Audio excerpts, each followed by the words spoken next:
Good evening, everyone. My name is Rita Pierre. I am the founder of Black Ivy Media. We are a platform that is actively changing the narrative of the Black diaspora through various forms of media. And so tonight is a very special night. We are so excited for tonight. It is, I don't know how many of you know, but August is Black Business Month. And so we are celebrating Black Business Month by having this panel of esteemed panelists, esteemed business owners that are actually throughout the US, because we have some that are not currently in New York. And we're going to talk about the highs and the lows of being a business owner. We're going to talk about being a business owner in the midst of the pandemic and how we are currently striving, thriving, and surviving in this global pandemic. And we hope that for those of you who are future business owners or just started out, startups even, that you guys can get some sort of encouragement from tonight's panel, some sort, ideas even with respect to business, and especially business in this current climate. A lot of people, are hesitant. We are watching day in and day out businesses, long-term businesses close their doors due to the pandemic. But tonight is here to show you all that that is not the narrative that we are pushing.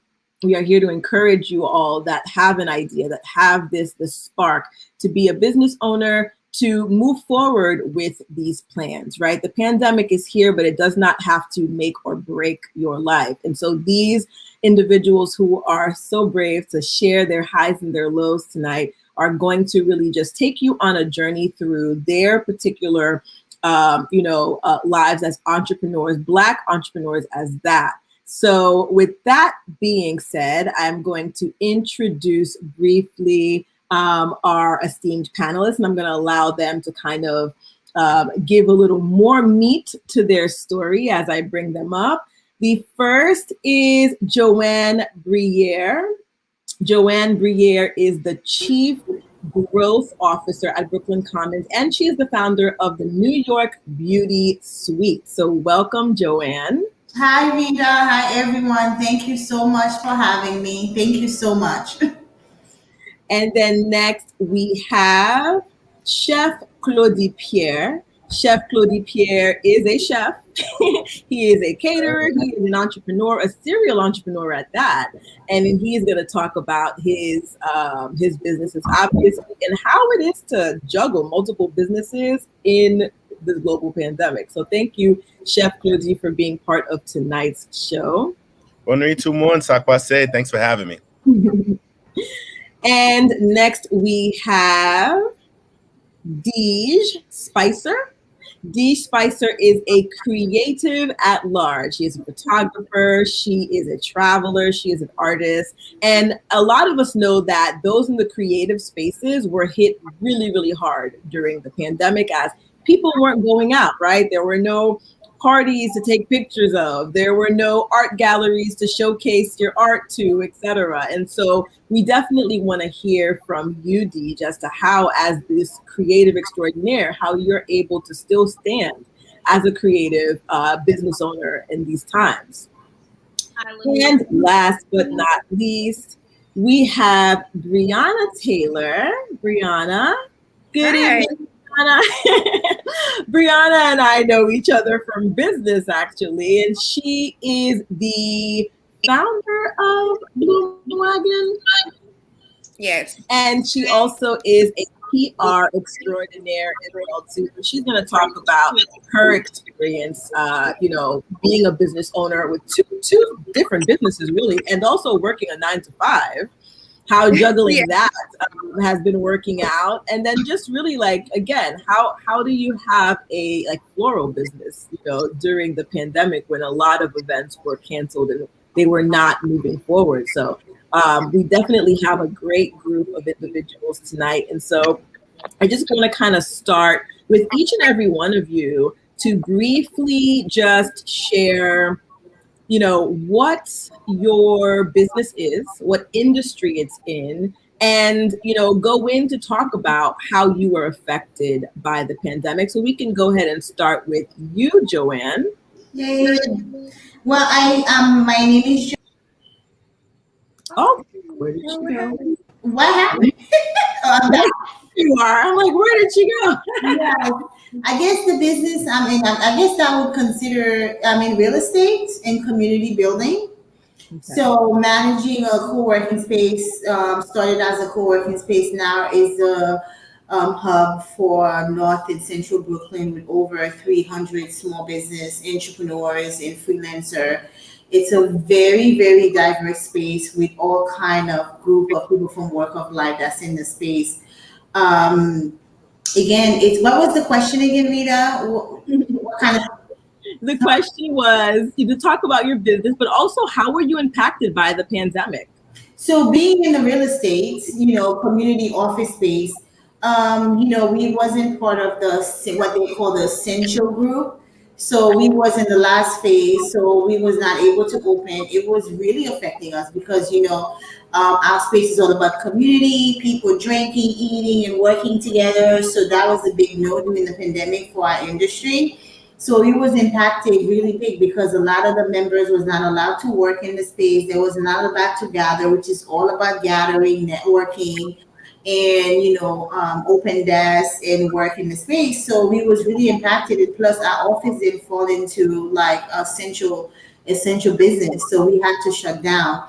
A lot of the small business, especially the black-owned business, got affected because when it happened, there was like not enough resources. There's not enough information to know for them to know what's going on.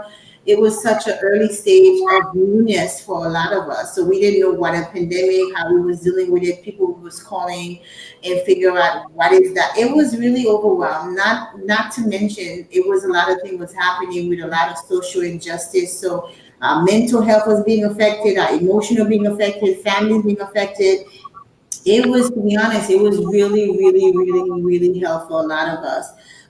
For me, thankfully, because I run and manage the space with a lot of resources meaning by a lot of the people in the space, a lot of the member, we had to put together, we share information and how we was dealing with a lot of how we was dealing with a lot of issues going on. So we was able to count on each other and help each other out during the pandemic. So in that part, because the space is like we are very community enclosed, so that really helped, helped me navigate the pandemic last year in terms of information sharing, supporting each other mentally, our businesses, and what's the next step and how we're gonna move along together.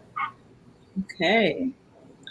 Okay, thank you so much for that breakdown. And as somebody who is part of the Brooklyn Commons as well, I can say that yes, we were definitely affected. There were months upon months that we were, not even that we weren't able to actually access the space at some point, right? But then even when the mandates were kind of lifted and people were able to slowly get back to normal, there was a lot of hesitancy because it is a co-working space. You're there with other individuals and people were just kind of like, I don't want, I know for me at least, I was like, I don't want to be around anybody else. I don't want anybody breathing the same air, and vice versa. So it was definitely difficult. So I definitely commend you for being able to just still keep the community, because one thing that I know that Joanne did was, sending emails, making sure that people were still kind of connected, even though we weren't connected, and giving, updates as to what's going on. And I think now that things are getting a little better, we are starting to see, more and more people are coming back to the Commons more freely, and you're getting new people in as well too. So I definitely think that that's just off the strength of the work that you've done over the years to really build the community. Thank you. Yeah, absolutely. I think it's now we're completely in a different space from last year. So last year around this time, the space was pretty much empty. A lot of uncertainty, a lot of lack of information.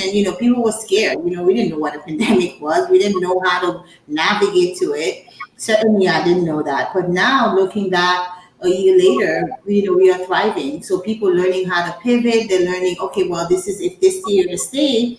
What is the best way I could continue building my business? I'm happy to say now we are at 100% capacity.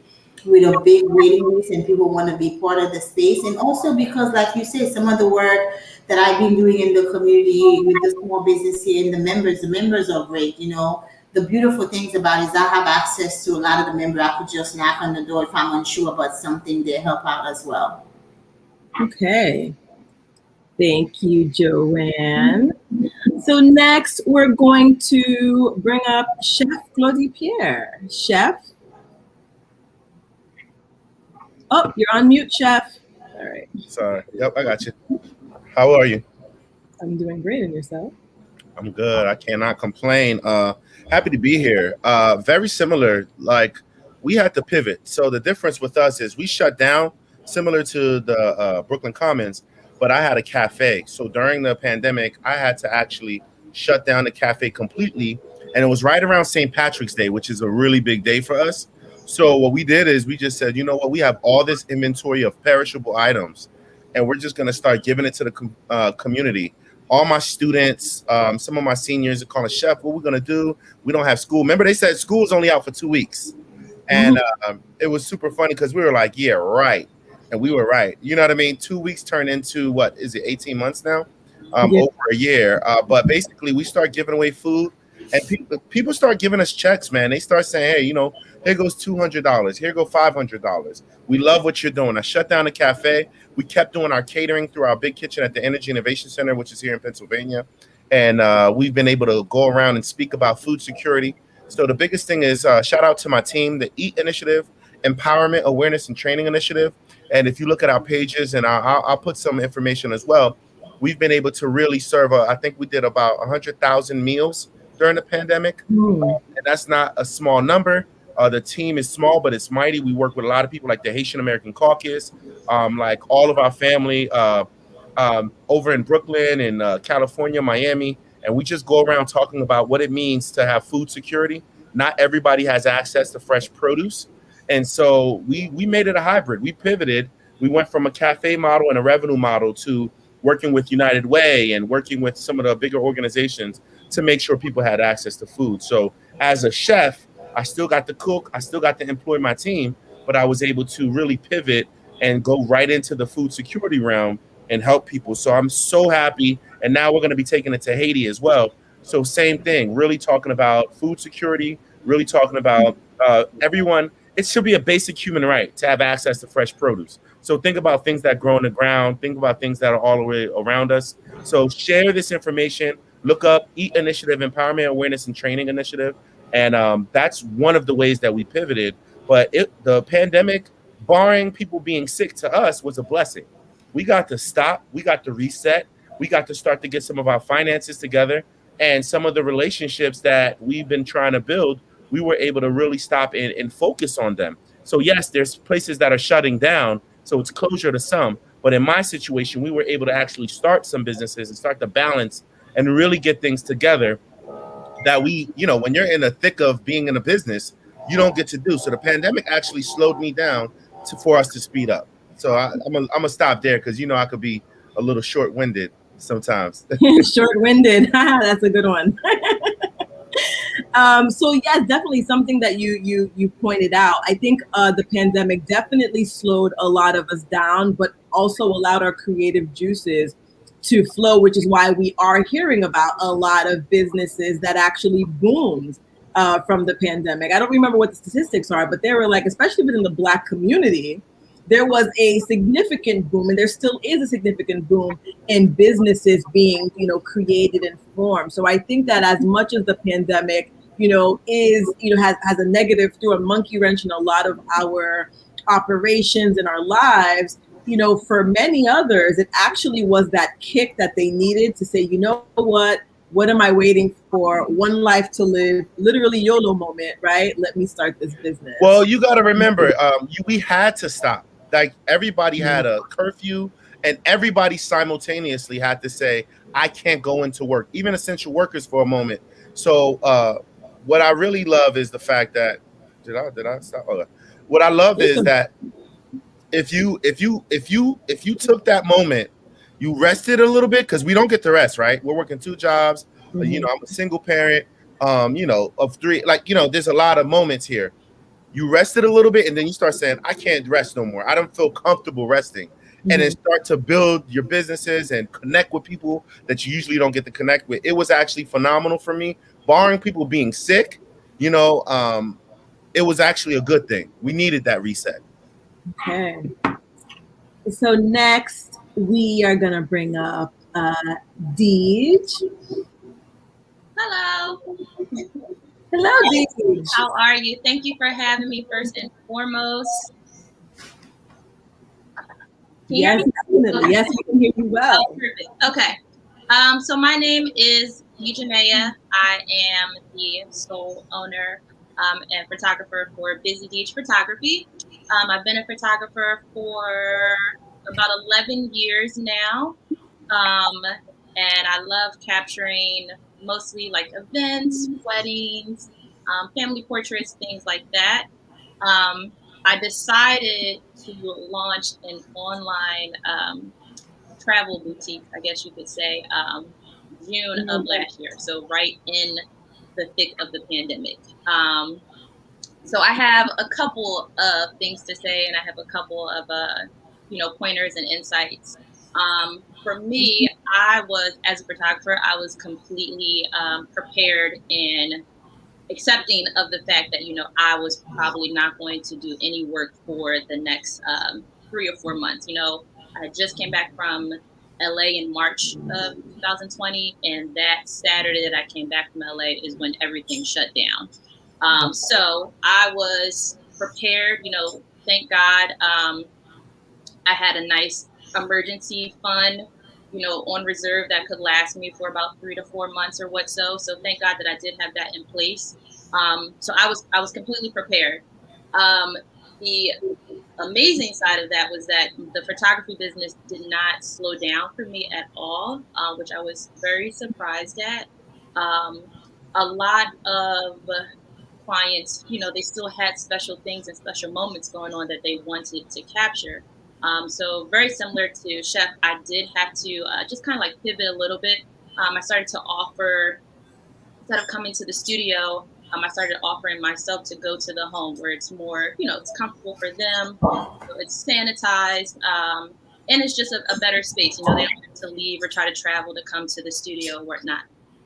So seeing that was kind of the direction that most of my clients wanted to go into, I just really started just kind of like promoting that, like, no worries. If you cannot come to the studio, I can bring the studio to you.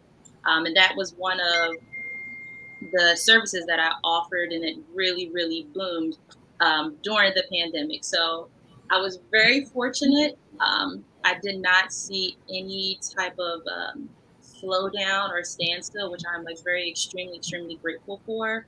But I would say that the success from that just comes to like paying attention to my clients. Once I saw that I was getting about 3 or 4 clients that wanted me to, go to their home to do their family photo or take pictures of their newborn or whatnot, I just created a service, and I just, continued to market, myself. A lot of people kind of, I guess, felt like they shouldn't promote their business in the midst of a pandemic because, when you first think about it, it does kind of sound a little bit insensitive. We're trying to, launch a business, promote ourselves, and, people are losing jobs, people are passing away and stuff like that. But I will say that, promoting yourself and still showing to your potential clients and your current clients that you are still available, you're still willing to work and ready to work, definitely helped me for sure.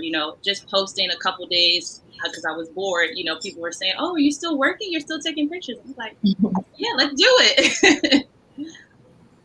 All right. And finally, but not least, but not last, Brianna Taylor. Hi, Rita. So Rita just Brianna. pulled me out of my bed. I thought that I was on standby, but actually I'm a part of the show. So here we go. My name is Brianna, and I am the owner of the Bloom Wagon and Bloom PR. So the Bloom Wagon started in, I want to say 2017. No, 2018 actually. I started the Bloom Wagon, and it basically came from my love of giving my mom flowers. So I always used to arrange flowers for my mom and for other people's moms, and then I decided to turn it into a business. So by the time the pandemic came rolling around, I had so many things on my plate anyway. So I was in grad school, I was working full time, and I was doing Bloom PR and the Bloom Wagon. So I welcomed the slowdown of the pandemic, but during the pandemic, I was still doing all of those things at the same time, just doing them from my house. So the Bloom Wagon actually was not affected by the pandemic negatively. I actually got to a point where I had to tell people that I couldn't take orders because I was getting so many orders and I had so much homework and I had so much work to do at my actual job. It was crazy. So actually in November of 2020, I was affected by COVID and I was laid off. So I had to figure out, how to pivot. So in November is really when I literally sat down, put my head down, and came up with so many products and services that I could provide via the Bloom Wagon and Bloom PR. So I think that's when I started working with Rita. I got a whole bunch of clients during that time, and for the Bloom Wagon especially, since flowers. Let's go. Uh-oh. Since flowers are really popular during the pandemic, people love the idea of having someone drop off flowers to their loved one's doorstep that they couldn't see. So I came up with holiday boxes for Christmas. I came up with holiday boxes for Valentine's Day, which Dee shot the promo for those. And then actually for Mother's Day, usually I do a Mother's Day sale, and for Mother's Day, Deej and I did a collaboration where I provide the flowers, she takes the pictures. So I provided the set. We used one of those chairs that you see Deej sitting in her studio, and we basically made a set of like overflow of flowers, and people were surprising their mothers and coming to get family portraits, and we made it so safe in one room, and we had hand sanitizer and Lysol wipes, and I was giving away flowers that came as a part of the package, and Deej was giving away prints of their photos. So it has really helped to have other Black business owners during the pandemic.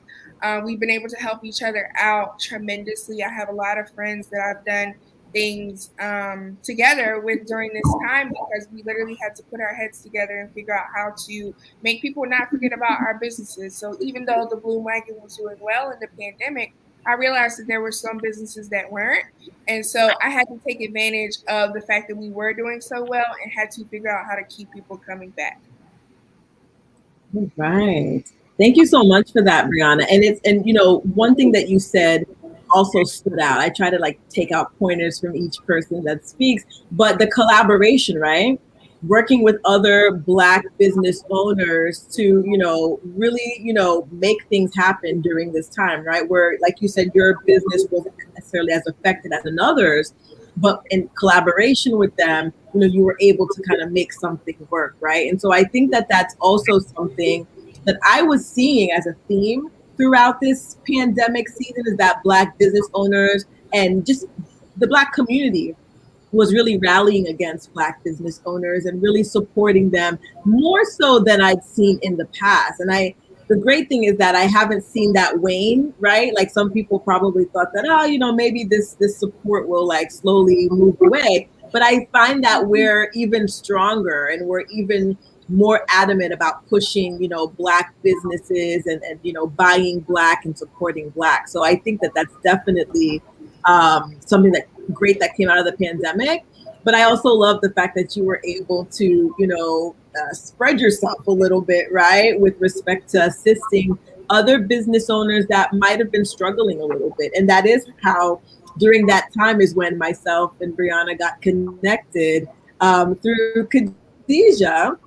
I had actually found her through the pandemic as a business coach, and she ended up putting me in contact with Brianna as she was seeing that I was in need of certain things. And it was during the pandemic that we got together, and we're still working together, and she certainly helped me out And it still helps me out through everything with this very platform that you guys are on now. No, and I love that because so I'm a Sigma, so shout out to all the members of Phi Beta Sigma Fraternity Incorporated, as well as all the Divine Nine. Oh man, my twin brothers are Alpha. But the funniest thing is what you said about it not waning has been one of the most surprising things. And I am checking for Brianna, for Joanne, and for Deej because I need to be a part of the next Mother's Day as a chef.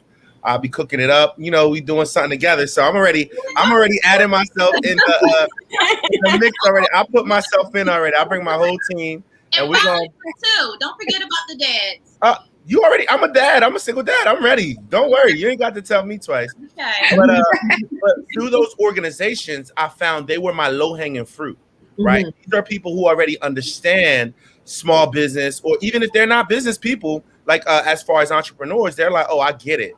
And so what I did was I went back to my churches, to my some of my Muslim people, in the different communities, and we said, how can we connect the dots for you? And we started something called the Food Access Network. And I tell you this, photographers, like you said, people in the industry that were on break, all pivoted, and we did a lot of nice things for people that were sick, or people that were going through, people that were missing their loved ones from just being in the house, or people with the baby boom, because you know there's a whole new baby boom now because them COVID babies. You hear me? A lot of COVID babies. Yeah, listen, people got locked up in the house, ain't know how to act. But you know, we've been able to see a lot of good things happen because of the collaboration and because of the support from other small Black businesses and some of our white allies too. I can't lie, I had some really good people pull up and help me that were not Black, but supported the movement because they understood. Yes, definitely. So I am going to switch to an audience question before I go to some of the planned questions, which you guys are doing a really great job of answering anyways, by the way. So Glennie Lee asked this question, and I'm going to throw it out there, and whoever wants to answer it can. How did you shift your mindset to keep your business going? Was there a push or a need?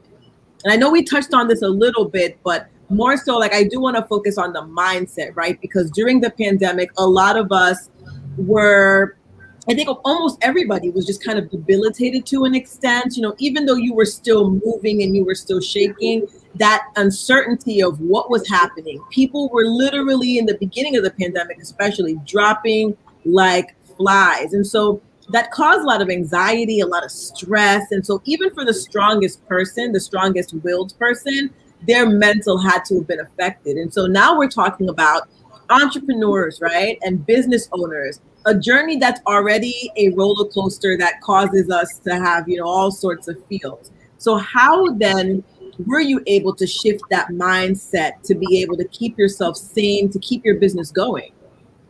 I'll answer first. I definitely think mental strength is an ongoing battle, and it's something that you should work on every single day, even if you feel like you have reached that mental toughness. I still think that there are some things that you need to say to yourself, some affirmations. Just continue to, keep being confident, saying that you deserve this, or I am capable of that, or I will succeed at this, I can do that. Definitely for me, during the pandemic, those are some things that I continue to say to myself. I just continue to walk in confidence, continue to remind myself that, I do deserve these things, while it is unfortunate that, other businesses are suffering, other photographers, had to close down or whatnot, or they had to, increase their price to make ends meet or whatnot. I just had to continue to say to myself that, all the years of hard work that, I've put in behind the scenes, I'm allowed to have this moment. And I think that's something that, not even entrepreneurs, just people in general, I think a lot of us, especially in the community, we have accepted this like struggle mindset. Like we have accepted that, we're supposed to struggle. There has to be a story of struggling, of not making ends meet in order to reach this success story. So it is to go back to her question, constantly just telling yourself every day that you are deserving of these things. being confident in them, being confident in your services, being confident in what you offer, definitely will help you in the long run. Even, once, Lord willing, we are out of this pandemic, just, constantly just reminding yourself that everything that you want, everything that you worked hard for, led you up to this moment. And you get to enjoy that. You get to enjoy the fruits of your labor, your hard work, your efforts, pivoting and all of those things. I agree with you there. And I think that that's something that a lot of us did learn, especially for myself. I'm not necessarily an affirmations person. It's not really part of my personality, but I felt that, I had to kind of tap in and look deep within and say, like you said, I do deserve this, this break, because there was a lot of rhetoric. I don't know if you guys remember from, groups and gurus who are saying, if you don't have 5 businesses, out of this pandemic, then you were just a lazy person. You weren't, it wasn't motivation. It wasn't a lack of whatever. And so you really had people who were like really beating themselves up like, man, like, I don't have anything going on right now because they were dealing with the pandemic. But I'm really happy that you said that because it's true, like some people move at different paces, but I think the bullying, the entrepreneur bullying that was going on was crazy. Twitter LLC is, they're very addictive of people. Stay away from them. I think I would say for me, it was a different experience. I'm just going to be completely honest. I had lost my damn mind during the pandemic because with my position in the space, I'm dealing with all kind of race, age, and every group you could think of. So, and like Chef Clody said it was until kind of like after a few months, I was like, let me stop. Let me just pause everything. Let me reassess everything. And that's when I had to kind of think, I had to really, to be honest, I had to put myself first. I realized if I was falling, my team would be falling, the space would be falling. And then by doing that with the crazy mindset, with the mentality, my mental wasn't right. Because remember, at that time, for me, I have a lot of calls of people losing their businesses, people shutting down. I have the government in one side, I have the members in the other side, I have my family in the other side, I have my staff in the other side. They had people like who passed away in their family. It was really freaking hell. I was like drinking a lot. I was just going crazy. But I remember in one month, I was like, you know what? I had to put myself together. I think I did a whole month of fasting. I went in fast. I wasn't eating for a whole month. I was just fasting just to give my mental and my mind a break. And that's when my body and my mind, I just started balancing myself. So I kind of just really make myself first. I put myself first. And I realized if I'm not balanced, I'm not together, not everything else is going to fall apart. So that was one of the things that I did. It wasn't easy for me at all because I had to listen to everybody's story, everybody's pain, including mine. And at that time, people just wanted to have their voice heard. People wanted to know what's going on, how you could help them. And then at that time, there wasn't that much solution. So it was just, I had lost my damn mind for a few months. I remember that time. I remember the time period. We actually had some conversations because I feel like it was a natural mode for people to feel like they were going crazy and to feel like they were losing control. And I think that that's when the community really that's when community really stood out for me, where it's like, who's part of my circle, who's part of that team that can elevate me even when the house is burning. Thank you for your candidness, because some people might be like, oh, Joanne was doing fine, she was great. And then that's one of the things that I've seen too. I think I had posted something in my social media, especially when it comes to Black women. Everybody expects us to be very strong. Everybody expects us to carry everything without no pain. Oh yeah, you're strong, you could do it. But really, a lot of people forget to check in to see how we're doing mentally. So it was a lot of expectation, especially when you're management, you're CEO. It was just like, you could do it. They don't really check it in our mental. They don't really check we're okay, but they expect us to be strong for everybody. So it was a lot of that going on. But the truth is, we could carry a lot. We could impact a lot. That's why we need the most attention and the most help in a lot of situations like that. Yeah, no, definitely. And so I called you. You didn't want to come out. I was like, Rita, let's go to the park. The park was my safe haven. Yeah. Those of you who know me know I wasn't going anywhere but the park. I'm like, is it the park? If not, then we're not going. We were eating in the park, drinking in the park, everything was in the park. Yeah, it's a lot of that. So I think that's something we really have to look into ourselves when it comes to a lot of these issues that's going on when people kind of view Black women in the Black community, how we carry the load of a lot of things. You know, we go to a lot. Yes, we strong, we know that. Yeah, we could do it, but it was just like you could be drowning and nobody's, oh, you could do it. You could do it, you know? So Boundaries. We have to set up boundaries and follow through to continue what you're saying. We definitely take on a lot because we know that we can. But I think also what I did like to see during the pandemic is a lot of Black women, especially, they were stepping up and saying, I cannot do this. Unfortunately, I can't take on this role right now. I can't take on this specific job or whatnot. And I hope that's something that we continue to carry on even after this. But to your point, like I did see a lot of women taking on a lot of things, and it led to a lot of depression. A lot of people were very, very depressed during this pandemic. And I think that's something that also, wasn't talked about as much, but, setting up healthy boundaries will lead to a better like mental state. And so as the only guy on the panel, I feel honored to be with you ladies. And I'm not going to lie to you. I say this from the bottom of my heart. You guys are rock stars. I learned so much from you guys, from being mothers, from being entrepreneurs, and just really keeping it together. I had my kids for a couple of days, like, larger portions, because, I share responsibility. And I looked at their mom in a whole different way. Like, you know what? You got it. You could, whatever you want, you got it. Because it just really shows you when they're asking that many questions, or you have to even be with a significant other. Like, I'm fortunate I live alone, but I'm cracking up because people got to know people a whole lot more, whether it's a client, a landlord, tenant, you know what I mean? Bill collectors, you got to know them pretty well. You got to know everybody in your life a little bit better. So I'm not going to lie to you. I'm a believer, right? And so like my faith is really what caused me to really have, and all those moments of really understanding like, hey, I gotta go be by myself for a little bit. I just have to really take some time off. I can't do it all, or I can do it all, but just not all at once.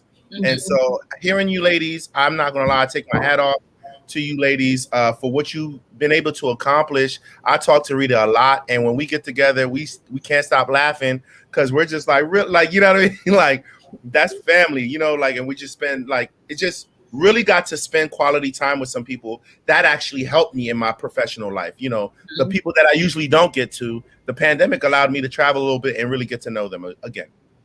Yeah. So one thing that's coming to mind is, as Black business owners, we faced a lot of challenges, right? In starting up our business and still even, dealing with our businesses. And this is like pre-pandemic, right? There was already challenges that we faced.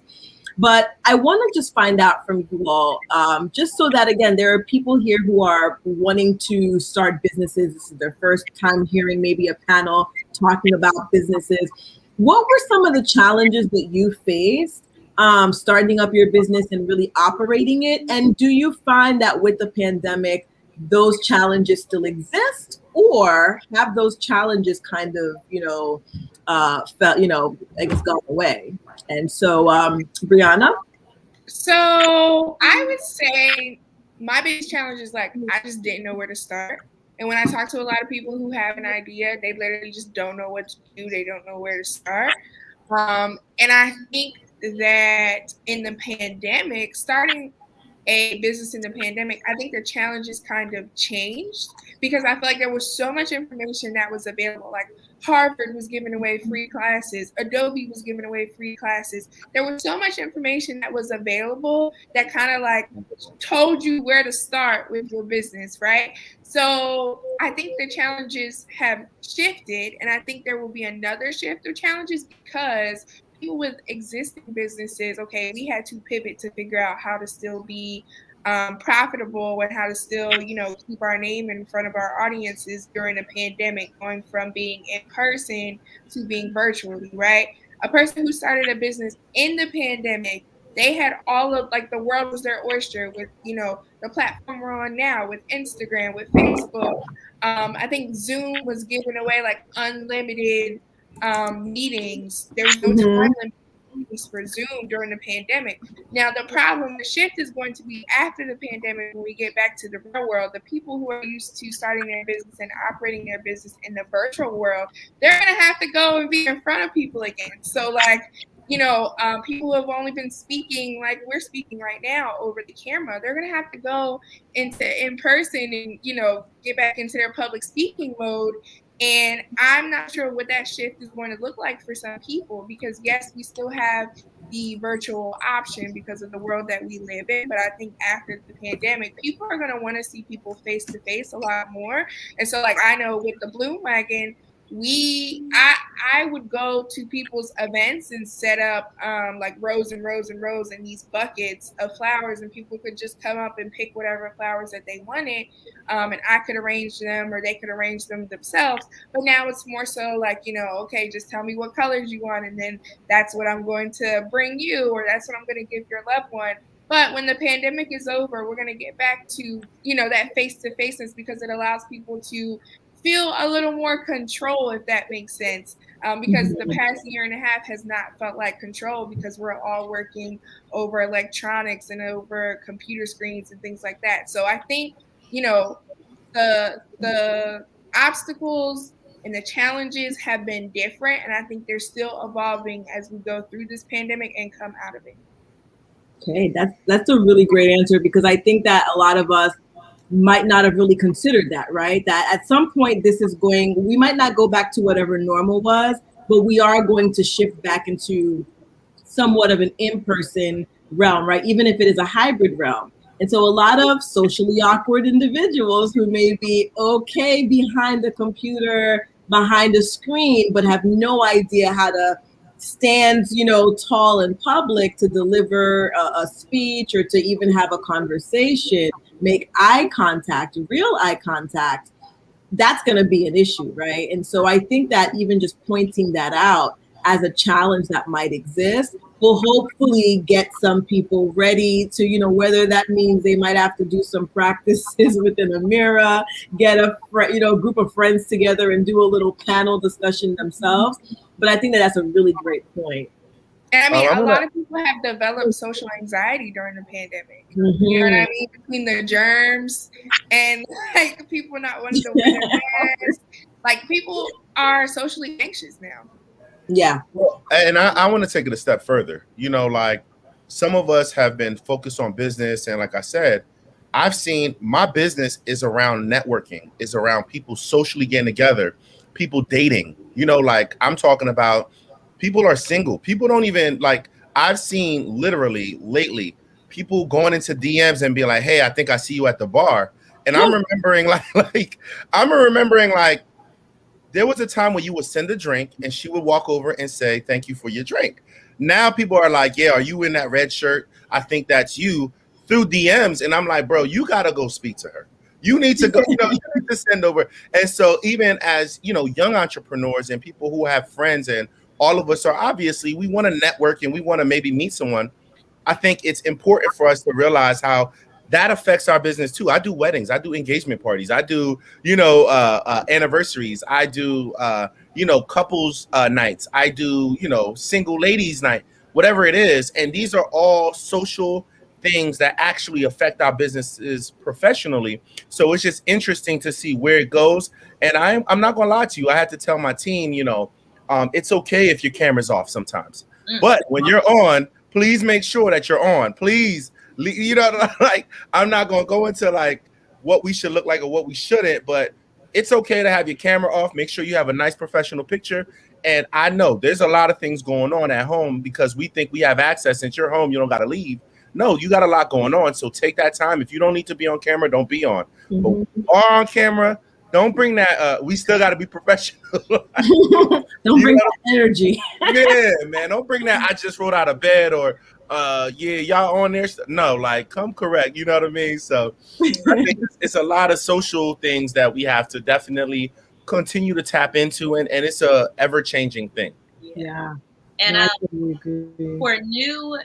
for new business owners and aspiring business owners, there's always going to be a challenge. You know, where a lot of us were 5+ years in, 10+ years in, and we're still facing challenges. Um, for those that are looking to start a business, there's never going to be a right time to start it. That's like the common challenge. A lot of people, even for myself, that was when I was about ready to, launch on and say I'm a photographer. I was very concerned of, should I start in June? Should I say I'm a photographer in July? Should I start on the 21st? Should I start on the 15th? Oh, the 16th is a bad number. There really is no right or wrong time. I launched a business in the middle of the pandemic, June of last year, and I thought it was I did have some issues. I thought it was very insensitive, but the way that it was going, I was like, we're going to be in this thing for a long time. I have a lot of product at home. I have to sell it. And then I guess the other challenge that entrepreneurs, we will all continue to face is the struggle with services and pricing. That's always going to be an issue. Even during the pandemic, some people had to increase their prices to make up for the clients that they lost. Some people dropped their prices to kind of entice new clients. And pricing is a very personal thing. I always say to charge what you feel comfortable with. If you're working a 9 to 5, I always try to say like charge double than what your 9 to 5, your hourly rate is. So, if you have to call out or you have to miss work for a gig, it kind of makes sense. You're not feeling guilty about missing work when you're making $500 as opposed to $250 at work. Mm-hmm. But those are probably like the two most challenging things that a lot of entrepreneurs, even new and continuing, is something that you're going to face. So just launch the business. If you're ready, if you have everything ready to go, I'm also a believer as well. Put your faith in God. And every marketing plan should be God. And then they will make, he will make a plan for you if you're determined to, work hard and everything like that. And then just, set your price at your price and stand on it. Don't fluctuate it. Don't change it. It's very hard to, increase your price. So make sure you start like a really good neutral price, or if you are going to start high, stay there, or if you want to come down a couple dollars later on, that's completely fine too. Okay. So I see there's another question in the chat. And this is kind of along what we're talking about now. But when did you all know you wanted to start a business, right? I know some people were kind of forced into it because they either lost their job and they're like, well, I got to do something to eat, unemployment. Although in the beginning, the checks were looking a little right. But then slowly but surely, right? I mean, and on top of that, a lot of us, we were able to survive to an extent. But then if you had kids, if you had, bill collectors who were not listening to the fact that we're in a pandemic, still wanting, their money, a lot of people felt like they were forced into entrepreneurship. But meanwhile, there are a lot of people who actually was like, they decided to, move forward with a plan or a dream or a goal. So with and I'm pose this to all of you. At what point did you know you wanted to start? Because I think that would be helpful for some of the people who are tuning in who might, be on the cusp, like I want to do it, but like, Deej was saying, all of these things are popping into their head as to when to start. They're trying to be perfect. Is perfect really a thing? So if you could just talk about maybe, when, like, what was that moment where you were like, I want to be a business owner? I'll let someone know. I was forced into becoming a photographer, so I love it. But it was out of frustration. I started out when I was 19. I started out as a stylist, a wardrobe stylist, and the photographer that I was using went on this streak of bailing out on me for it was about 3 shoots in a row. And, as a stylist, when you're trying to like get your portfolio together, you're trying to organize like models and clothing and stuff like that. There's a lot of money going out, and to not get what I needed, I just said, you know what, after the third time, I said, I'm going to have to just pick up a camera and just learn this stuff on my own so that I don't have to rely on that person anymore. Now, thank God they did it for me because, 11 years later, here I am. But I think someone else on the panel shouldn't. I was forced into it, so I did not have really any insight on that part. So I mean, Rita, we have a family of all chefs. Almost every single person in my family could cook their butt off. Like, it's a few of us that can't cook. So always since I was young, but I thought I was gonna play football. I thought I was doing all this. You know what I mean? I got into a little bit of trouble when we moved from Brooklyn to Jersey in high school, and it was no scholarship. It was nothing. And I said, you know what? My mom was crying. Oh, you gotta go. You trying to be whatever. So culinary school. I went into culinary school, but I didn't think that I would own my own company just yet. I knew I wanted to be an entrepreneur. I always had like Diddy images in my can't stop, won't stop. You know what I mean? Gonna keep doing like mogul type stuff. And then I was working for a hotel. I moved back home to New York at the Waldorf Astoria. And I realized, like, even though I made a really nice salary right out of the University of Pittsburgh, so shout out to Pitt.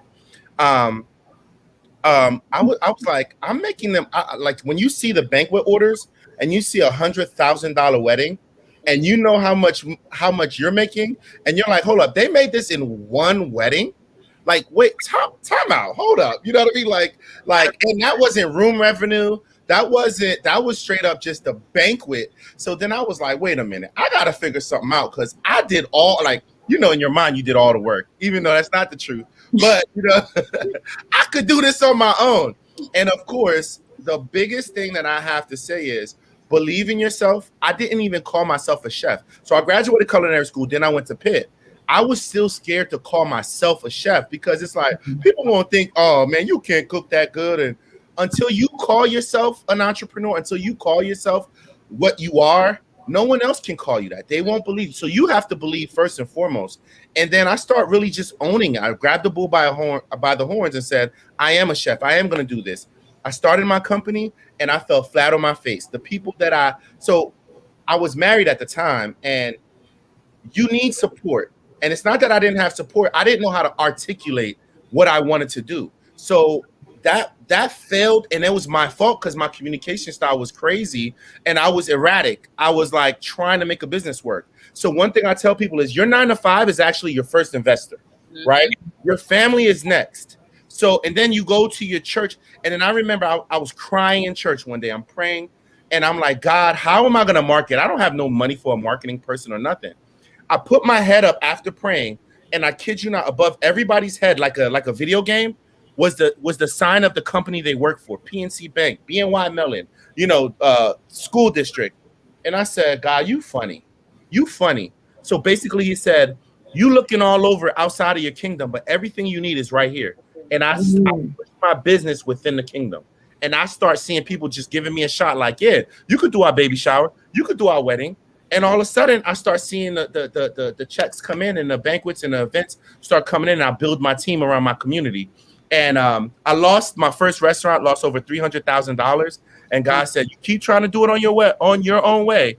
When you build your community up and you do stuff for your community, which is how we started the EAT initiative, you can't fall. If you build up your community, you can't fall.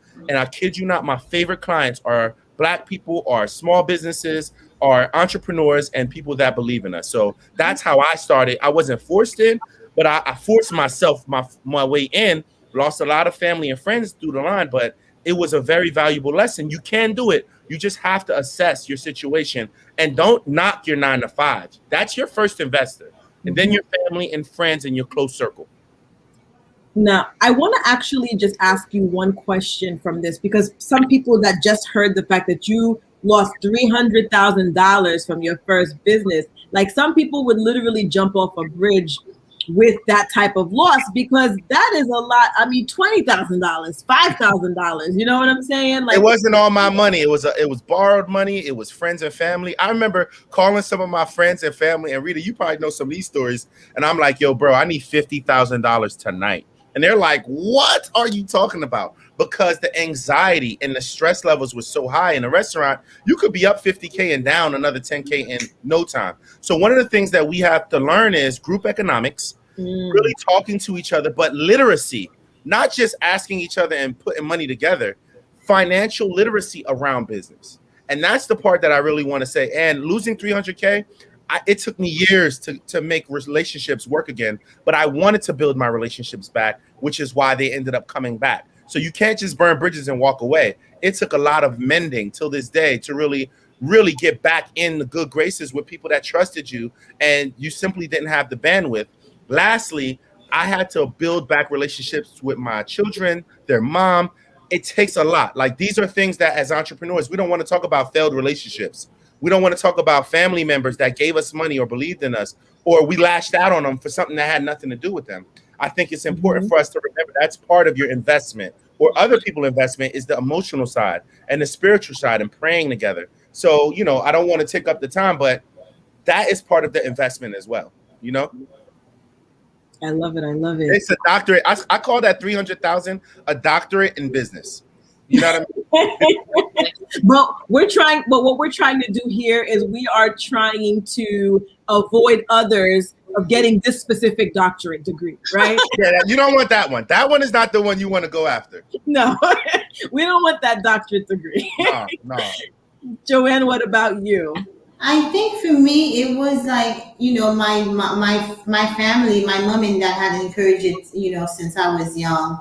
So my dad was an artist, and, my mom, technically I say it a lot to a lot of people. When you grew up in the island of Haiti, a lot of our family members are automatically an entrepreneur by trade. It's part of our bloodline, You had to learn how to sell, how to talk, how to survive. And, so my dad, by the age of 8 years old, he was like, okay, I'm going to give you this business. And my dad had given me like $50 to say, you're going to start this business. It was me and my brother. And he was like, if you have the $50 after a month later, you grow the business and I'll give you more money. So it was encouraged since I was young from my family. And since then, I know I wanted to do that. So I keep pursuing that. And I was like, I know that I want to be an entrepreneur and go on that route. It wasn't an easy journey for me. But since when you find something that you really love and you're passionate about, you was like, that's it. Because I know I hated 9 to 5. 9 to 5 was not for me. Every time, it's the same repetitiveness. Hey, I really hated, at that time I was working in the city. It's the same thing. Good morning. How was your weekend? Bye. Friday. It was that Monday and Friday moment to me. I was like, I'm going crazy. Hey, how was the weekend on Monday? When you come in, how was the weekend on Monday? When you go on Friday, I hated that. That's, that office talk. I'm like, oh my God, for years, everybody's doing the same damn thing. So I hated that. So I know that wasn't for me. And I'm also like the kind of person, I'm more like a visionary, big picture idea. So the kind of company that I was working for, there was very structured. There wasn't room for creativity. And I was like, no, that's not for me. And since birth, I've been trained since I was 8 years old by my dad and my family. So that's how I know the journey is mine. All right. So I want to ask this one question with respect to, just the structure of, what being an entrepreneur actually looks like, right? A lot of people believe that, let me leave my 9 to 5 because I am working like a slave over there. I want to work for myself so I can wake up at 11 and, go to sleep at 9, or that I can work on the beach if I want to. I mean, we know that there's some luxuries that come with, owning your own business, right?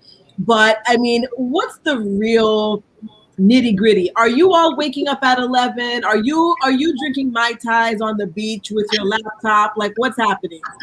There's a meme. Oh my God, wait. There's a meme going around, and it's this guy, I think like flipping a desk or something. Like, oh no, he's crying, but like really smiling, like really hard. Mm-hmm. And the meme is like, quit my 9 to 5 to be an entrepreneur, and now I work 18 hours a day. And that is literally the truth, okay?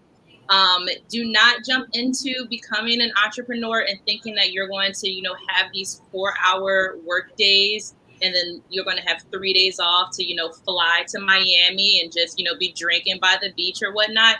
There will be a case where you can do that, but it does not happen all the time. What about your account? Anybody know about like your account going, like you get in a bag and you're like, oh, I'm killing it. Sure. And then you're like, wait, is that a fee? Am I negative? Can I do gas? Can I even buy lunch today? Like, is that Max credit cards? Oh, yeah. Oh, yeah. But I will say this: you eat what you kill. And that's what I say to people. You eat what you kill. You got to be a hunter. You got to constantly keep your foot on the gas pedal, be ahead of the curve. You can't be like, oh, I got two, 3 checks that just came in, and all right, I'm cool. It actually, when you get that, you gotta even go harder, because everything you do right now is gonna affect you in 2 to 3 months. Mm-hmm. So believe it or not, the second you decide to take your foot off the gas pedal, it starts to accumulate. And the other thing I was gonna say is just be really mindful that there are systems in place at 9 to 5s. When you go on your own, you have to create systems. Mm-hmm. And so if you don't know how to create systems, you're going to be a revolving door for people to come in and out of your workplace, because you're going to fall out with all your friends that want to help. You're going to fall out with anybody that you hire, because it's hard. There's systems that need to be in place. So don't leave your 9 to 5 if you're a rigid, oh, I can't be flexible kind of person. You have to really understand, like, this takes a lot of planning. It's not just cooking. Cooking is one of the last things that I do. Just like I'm sure photography, by the time you edit, by the time you talk to the client, by the time you have all the things you need to do, or even, you literally took pictures for a minimum amount of time versus all the other back work that you need to do. Same thing with Flora, same thing with you, Joanne. So I'm sure that, helping people understand, like, I love to cook, so I'm going to start my own business. Loving to cook is not enough. You need to understand the business side of it, like the financial, the accounting, the day-to-day. You need to understand the legal side, right? I literally have to call Rita and say, I need you to look over leases for me and vendor contracts, and understand each time you deal with someone, there's a contractual agreement that needs to happen. And that's a whole law side. The side that's personnel, HR. Like, you're not just talking about, oh, I love flowers, so I'm going into the flower business. That's the last thing that's on your plate when it comes to flowers. Like, you know what I mean? So I'm glad you said that for whoever's listening. This work is not, oh, I'm leaving my 9 to 5 to just do my passion and be rich. It actually means that you have to do all those systems for your company. So that 18 hours, that's what it all entails. And God forbid you don't get your taxes right. I'm going to just leave it right there. Ooh, that's another panel. I was just telling somebody about how I was setting boundaries when it came to brides. So if you follow me on Instagram, you'll know that I just posted that my wedding book for next year is open, because I, over the past, like, I would say in the pandemic specifically, I've had a lot of brides who, like, they just decide that they're going to get married next month. And they're like, well, are you available for next month? And I'm like, no. I have to set boundaries, because if I don't, of course the money is appealing, right? It has to be an insane amount of money for me to turn this around in a month. Decor, bridesmaids, bouquets, all that stuff. But you have to set boundaries as a business owner, because, like you said, you'll just be a revolving door over and over again. And I think I told my parents this the other day. People always get annoyed with me when they come to me like, Brianna, I want to be an entrepreneur. And I'm like, well, what do you want to do? I don't know yet. I have to figure out a business. You don't want to be an entrepreneur doing something that you don't love. Like, this is something that I love to do. It's not that I love flowers. It's a holistic thing. I love flowers. I love growing them. I love cutting them. I love putting them together. I love the response that I get when I present them to someone. But there's a whole lot of work on the back end that people do not see. And so when people have those conversations with me, telling me they want to be an entrepreneur, but they have no idea what they want to do, they don't talk to me for at least 3 weeks, because I'm like, no, this is a pie in the sky, rose-colored glasses type of idea that you have. Because, to be honest, there has been a time where my 9 to 5 has been less stressful than my personal business. Like, it's not what y'all think it is, just waking up at 11 a.m. When me and Deej did our Mother's Day photo shoots, what time did we start? Deej, like 7 a.m.?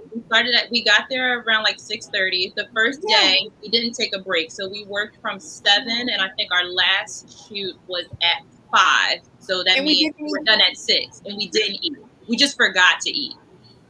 How about I'm a chef? I'm a chef, and I barely eat when I work, when I do big events. And I took a full 1.5 years off of brides, all weddings. I just now start entertaining the idea because the stress Same. level that you get from families and everything, they don't even understand it and they don't care. I had to tell a bride while I'm doing another event, like, I can't talk to you right now. I don't care how upset you are because you wouldn't want me on the phone with someone else at your wedding. Mhm. You know what? I get it.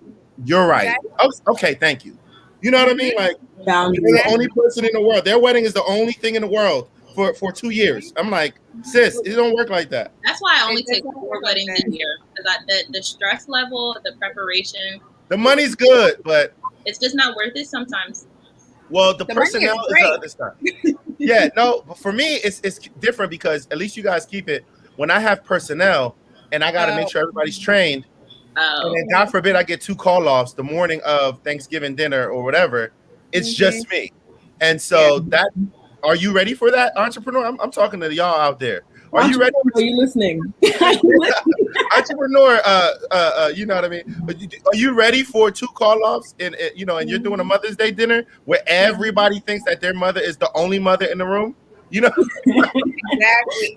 And I always say that I'm really blessed because my mom would literally break her back to help me with the bloom wagon, but everyone does not have that.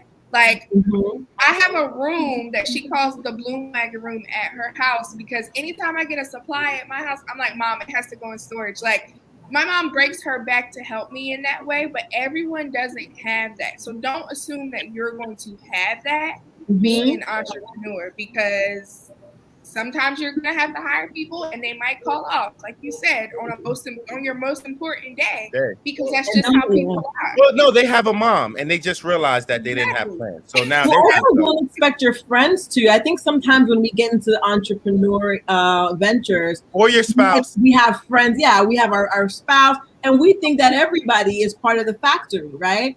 And some of us even, you know, like we side eye our friends, like, you know, I've been trying, like there's expectations that unfortunately we put on people who didn't even sign up to be part of the journey. So I think we have to also, you know, be mindful because I know a lot of times people go into business, they're like, yeah, I have the whole block behind me. not your target market. Do you?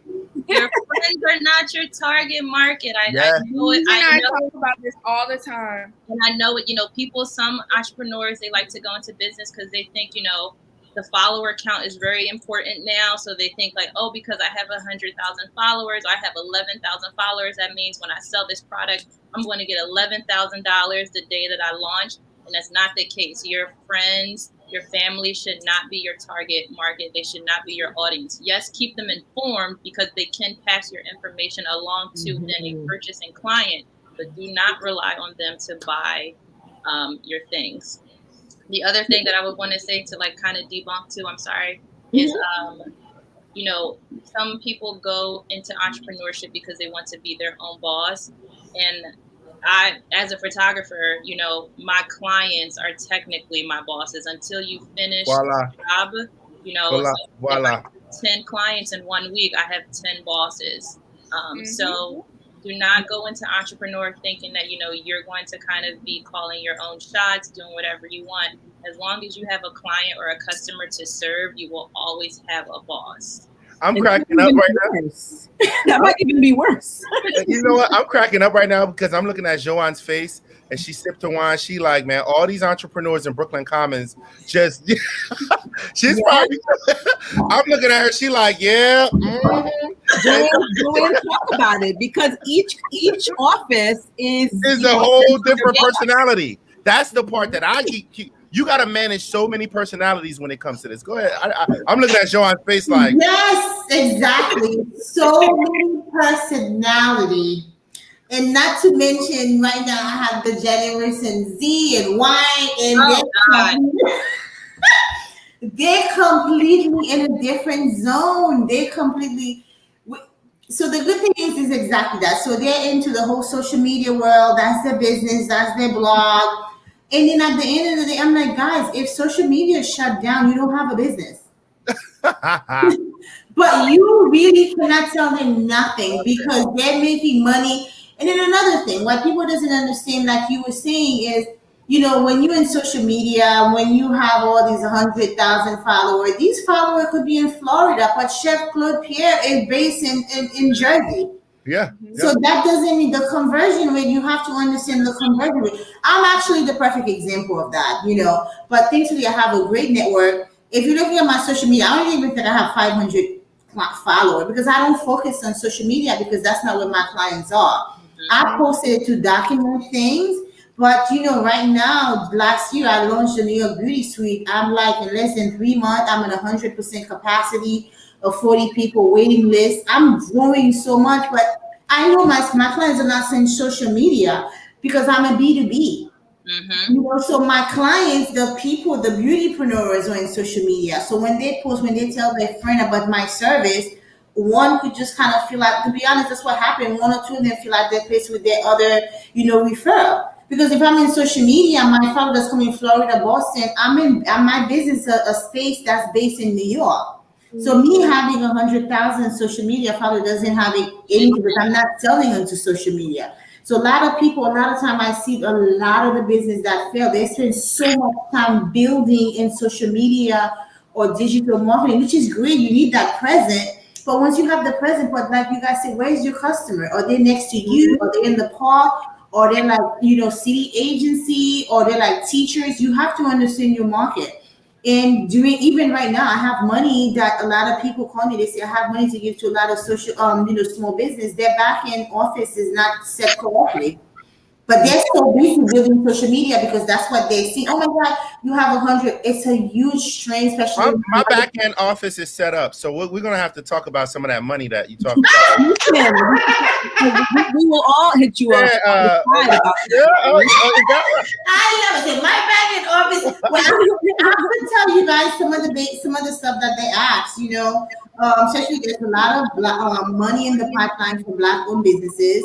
So they're asking you guys to have a small business address that's in a professional space, not your home. 2 years income tax. So for those of you guys who are in Brooklyn, we have a virtual membership that's cost $100. You know, for that virtual membership, it comes with the professional addresses and it comes with your mailing and just have it there. So these are the things that they look for because they look at it. If you cannot invest money in your business, that means you're not serious. Yeah. So these are the kind of things that you have to look for. I have a lot of agency people that call me. They was like, Joanne, you know, and everybody back in and they call me. They do the research. They look at social media. They look at their website. It's great. It's like everybody front end is beautiful, but the back end, their taxes are not done. Yes. They don't have bank accounts. Preach, man. Because you know, with Cash App, you know, with Cash App and all the, you know, pay me this, pay me that, but they're not. They don't have a books. They don't have a. And I'm like, oh my God. So it's just like you said, you know, you have to know where your customers are because sometimes to join, you know that, Rita. You know, for me to even do that, it takes it. I'm like, oh, I don't want to do it because I know my customer. You have to know your customer. You have to know your business model. My business model does not come from social media at all. Yeah. And the funny thing is, what you're saying is, imagine telling someone who cooks so good and everybody's telling them, man, you're such a great cook and you're such a great pastry person. Oh my gosh, start that business. We're going to give you 10 orders right now. Yeah. Like, bro, don't take that money. No. Me, big brother Claudia is like, please don't take that money yet. Just stop. Don't tell that person they could work under the table. Please stop. You know what I mean? That your home kitchen can be your kitchen. No, please Right? stop. Yo, I had somebody hit me up one day and he was like, where can I get insurance today? I said, what? He said, yeah, man, I gave somebody some sandwiches and stuff and it had mayo on it and it was like 110 degrees. Oh my God. He said, yeah, well, this happened like 3 days ago. Now they trying to say everybody's sick. No, everybody's sick. That's what happened. Oh my God. I don't know. I kind of don't. I wish I didn't have this conversation. Right, get me off the line. I don't want to be an accomplice to this. I gotta go. No, don't Like, text where can me. I get insurance today, bro? I need it right now. I'm like, oh, bro, after I say to people, get your back office and your stuff together. And there's a lot of that instant stuff that happens, I think, when it comes to like somebody will incorporate today and then tomorrow, like they already are like advertising open for business, pictures on social media. So, and unfortunately, this is like a learned thing, right? A lot of us come from communities where we, although we had parents who were entrepreneurs. Like, I had my grandmother who was selling, little sacks of rice and little, reused clothing, pepe, all this other stuff, right? But in terms of the formalities of things, a lot of us don't, we were not raised. They're not teaching these things in school. Maybe now, I don't know, but when I was in school, they were not teaching about how to, be a business person, what you need, what you don't need. So a lot of us have, growing pains, right? Claudia has a doctorate in, losing $300,000. Listen, you can't. Hey, listen. I gotta be honest. Right, and somebody needs to hear that. And we all have that, right? Like I can't even say how much money I've lost in my various, businesses in terms of the startup mistakes that were made, and then you found out the hard way, and the hard way is financial, right? For a lot of people. But we don't want people to repeat the mistakes or to make the mistakes that we made through our growth, through our growing. And it's not to say that you will never have growing pains and you will never have issues. But how many of you all at some point in your journey tapped into a business coach? Has anybody tapped into a business coach? I haven't paid for one. All my business coaches have been mentors. Okay. So rest in peace, Chef Yves Carreau, Frenchman, white Frenchman. He took me in at the age of 19, and he had 9 restaurants. And he was like, "Parlez-vous français?" And I was like, "Oui." And he was like, "You're mine now." Swear. And then I was able to learn a lot from him. I have at least 4 or 5 mentors. And the thing I love about mentors, and I'm not afraid to say this because I am now a mentor, and I was a mentee for at least 20 years now. Mentors teach you a lot of what to do, right? A lot of things that you should do. Mentors also teach you a lot of what not to do. Relationship building, relationship breaking, burning bridges. So you can learn a lot, not just mentorship. So a business coach for me, I never had to pay for one, but I definitely had a lot of mentors. And you got to find a person in your craft or close to it. And you can have mentors in your lane, but you can also have a spiritual mentor, or you can have a family person that's just teaching you like, "Yo, bro, you got to go home tonight. It's 12 o'clock. You're sitting in a restaurant." That's what cost my relationship. And I could look at it on hindsight. You're not just talking business. When you go into business for yourself, like I said, I'm a believer, right? And it took a lot. I went through depression. I remember I want to say 2016, I had probably like 3 weeks of sober days. I literally would drink every single day. And then I had to, because I just lost all that money, relationship. I got, all these things going through, and my family don't know half of it. I'm just hiding. I'm going through. So what I tell people is mentorship is not just, I got a business mentor, business coach.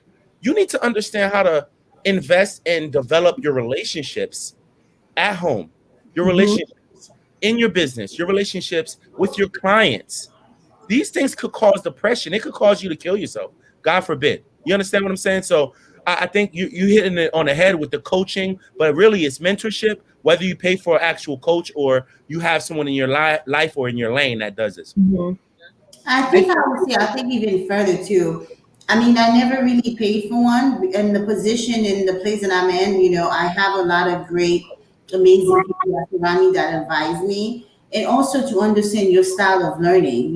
For me, I like to learn by doing, by having people in front of me. I'm not a great learner. People talking, the having the thing session, because like I have an emergency, I'm going to this. I need somebody to talk to right now. So you have to understand your style, what really worked for you. In my position, in the space that I am, and now I'm just gonna plug in the space like Brooke and comment in.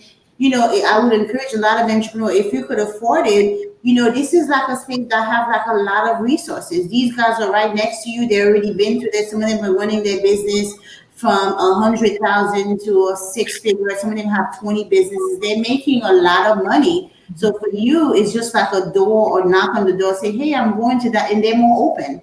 Yeah. They're more open to have that conversation. So even right now, my conversation is like, well, what's the next step for me? I'm in a space, these guys, the owner here, they're in real estate. They have a lot of different businesses. And, right now, the landlord said, "Joanna, I'm open to teach you. This is how you do it. This is how we make money in real estate." It's 2 different kind of thinking and learning, but it's really kind of like you have to look the people around you. What are they doing? What's the next step? What is it that you want to learn? Where you want to be the next 5-10 years? And these are the people you could watch and work with. And that's pretty much my approach. And that's what I'm doing right now. That's how I'm able to be like, oh, okay, 3 months. I built Brooklyn Common in 6 years, and with the New York Beauty Suite, I did it in 3 months with all the knowledge. And I'm like, oh, I'm working on opening a second, third location in less than a year. So all these learning, all these knowledge is just like learning, understanding your style of learning, or how what works for you. And it's beautiful when you start to use that knowledge that you learn from the coaches and the mentors. You'll realize that resources, like you just said, are all around you. Mm-hmm. And I didn't answer the question earlier about, one of the questions, but one thing I wanted to say is tapping into resources around you and asking questions and not having a tenacity is what really can propel your business. Because we get nervous. We're human beings. We don't want to put people in our business. We don't want them to know about our accounting, about, oh, hey, I don't really have that much, or, hey, I'm not that good. I don't know about aperture, and I don't know about this floral arrangement, or I don't know about that, right? You got to ask questions. You'll be surprised. Money and resources are all around us like the air we breathe. You just got to know to tap into it and touch it. It's the air you breathe. And so you pray. Like I said, I'm a believer. I keep saying that. But you tap into resources all around you when you start seeing it with a business eye and a spiritual eye. And, so I'm not trying to be deep, but I'm trying to be deep. This is more than meets the eye. You know what I mean? Like, it's not just, oh, yeah, I want to do a business. It's really understanding the landscape around you. Like I said about the image in church when I saw everybody's company. Oh, you have a real estate company. Oh, you're a lawyer. Oh, you work for the bank. Yeah, and I'm glad you said that, because I think that especially with us in our community, I don't know if it's because of our upbringing that you keep, when you see something, you don't say something, you keep things to yourself, you don't want people in your business, and also that nervousness to even like ask for help, right? Because it's shown as a sign of weakness in many cases. I know for me personally, that is something that even where I am now, I struggle with, right? Asking people for assistance on any level, asking people, hey, invest in these businesses. Meanwhile, I'm seeing, everybody asking and getting, my mouth is still like closed because I'm still trying to figure it out on my own, trying to see if I could just, make it happen. And I think that we do need to start, shifting toward, like you said, a group economics mindset, like you said that earlier, and like a group think mindset, and not, and be more bold when it comes to our ask, because we're already taking the plunge as an entrepreneur and a business owner, right? So it's like, why not continue to advocate for yourself and to put yourself in a position to thrive, right?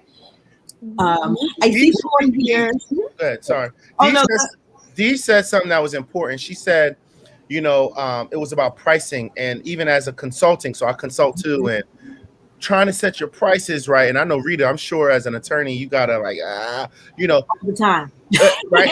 And you gotta work with family, right? But one thing I learned is and I have a pretty strong social media following. So shout out to my team, marketing team, everybody follow us, Eat Initiative and Chef Claude Pierre. But one thing I learned is, like you said, set your prices. However, the hookup for me and my family and my friends is not giving you a lower price. Oh, that's the thing. My services it's not a lower price. It's not, bending over back and almost breaking to accommodate you. My hookup is me making sure maybe I pick up that phone call for you. My hookup is moving you to the front of the line. I have an open day that I was going to take off. I'm putting you in that day. You're still paying regular price. You may pay a premium, but you got my services and I love you, and I'm going to make sure it's the most special day. And I'm going to hit a home run. Matter of fact, I'm going to hit a grand slam for you. And the price but the price is not going down. You know what I mean? The price is the price. I might charge you more. You know what I mean?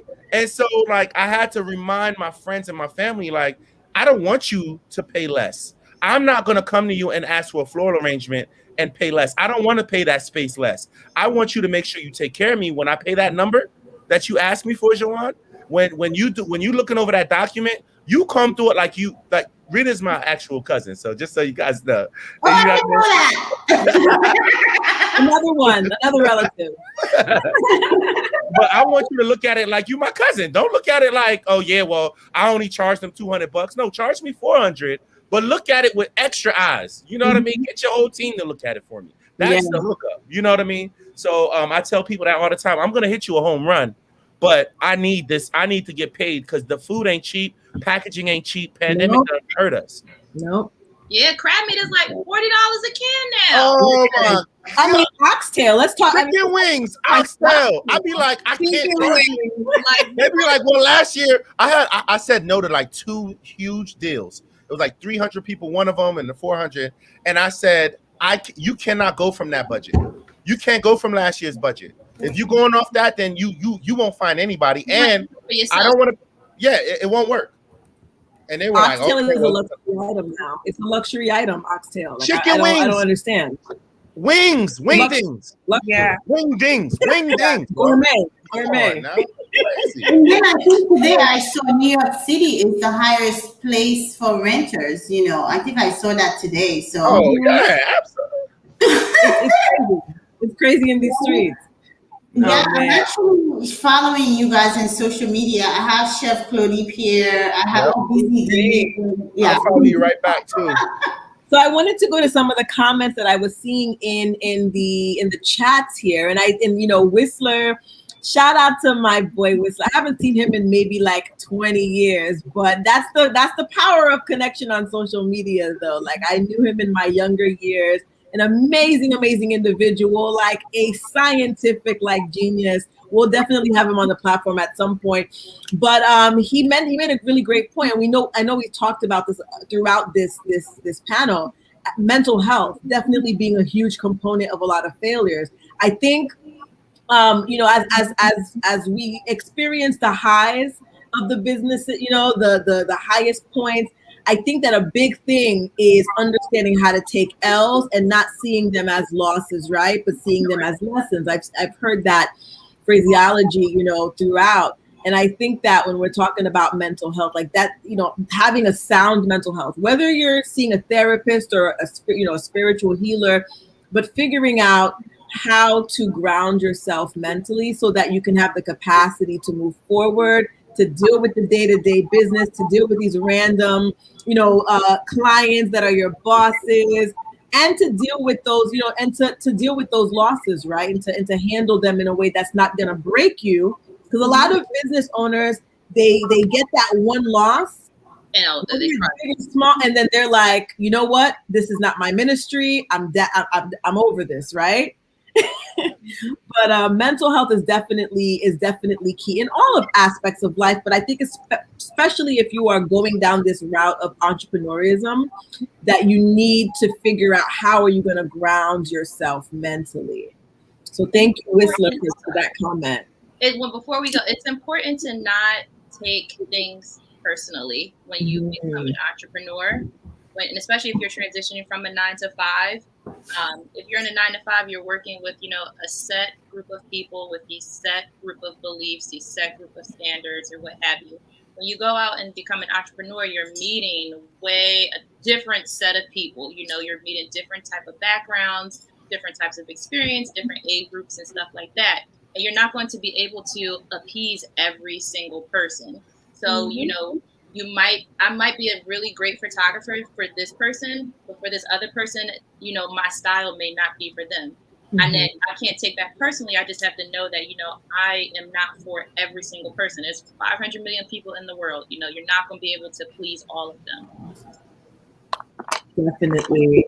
So I know that we had a grand old time tonight. Thank you so much, everyone, for just celebrating. This was a real celebration, in my opinion, of just Black businesses, for Black Business Month. We're talking about the highs, talking about the lows, but also dropping gems so that those who are interested in the process or who are currently in the process but need a little motivation, a little inspiration, that this was really, I hope that that's what they got from that tonight. But thank you guys for being so open, so candid, so transparent, and then lively, right? Nobody wants to be a part of a boring panel, right? So you guys were really, really. You guys know I'm shy, so you know what I mean. I'm glad I was able to be a Can I say something Rita, before you guys go, I'm just gonna plug shameless plugs. Well, Go yes, for it.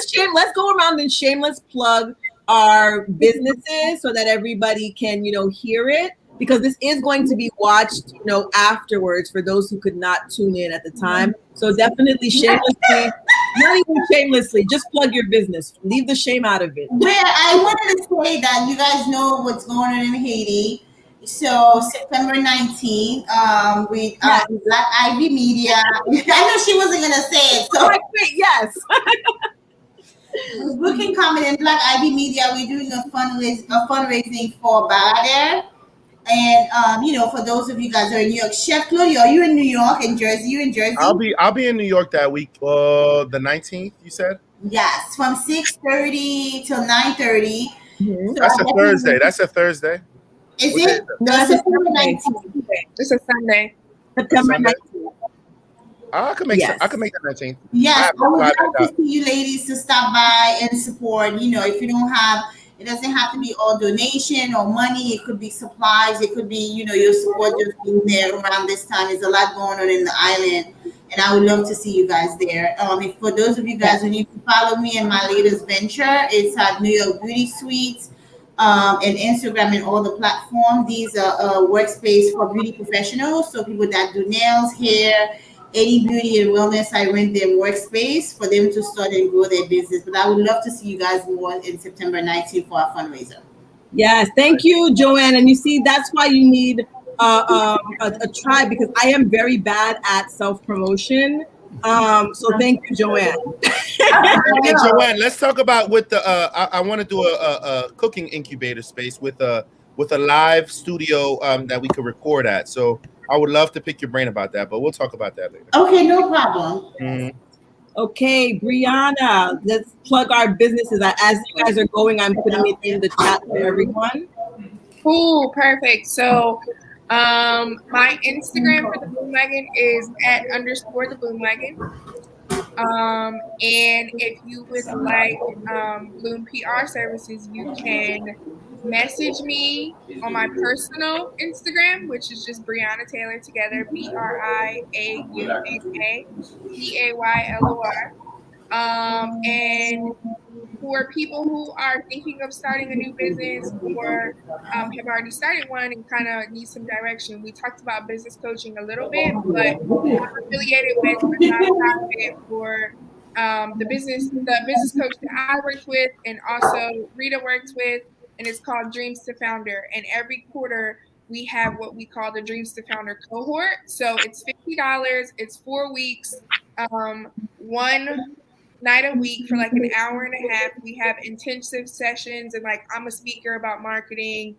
We have like a lawyer we just brought on today. We have accountants, HR specialists, things like that. So if you're looking for help with like starting your business, or you're just looking for a new direction with your business, follow Dreams to Founder on Instagram and stay tuned for our next cohort that's going to be in November. Right. And Deej? You can find me at Busy Deej Photography on Instagram. My website is busydeej.com. My clothing boutique is elsewherecollection.com, and it's also Elsewhere Collection online. It's a travel-inspired, vacation-inspired clothing brand for men and women. The whole idea was to bring like affordable, stylish clothes that don't cost an arm and a leg. So the whole idea is that you can go to the website and you can like purchase like 3 or 4 pieces for under $100. And then What's that called again? I'm sorry. We like that. It's Elsewhere Collection. Okay. And then for photography, because I just did this and it has Bree's face on it. Wow. Oh, I didn't post that today. Yes. Wow. So it is a new service that I'll be offering, whether you have worked with me or someone else. I can print photos from 5x7 up to 24x36 and deliver them to you. So I'm really excited about that. I've been posting like little sneak peeks and stuff about that because, with the pandemic that happened, everybody wants, memories of their loved ones and their accomplishments, a lot of graduations got postponed, so we had to like pivot to do these outside graduation things or whatnot. So I'm really excited about that, and because it's my girl Brie, I had to just throw that on there. And last but not least, Chef Claudie.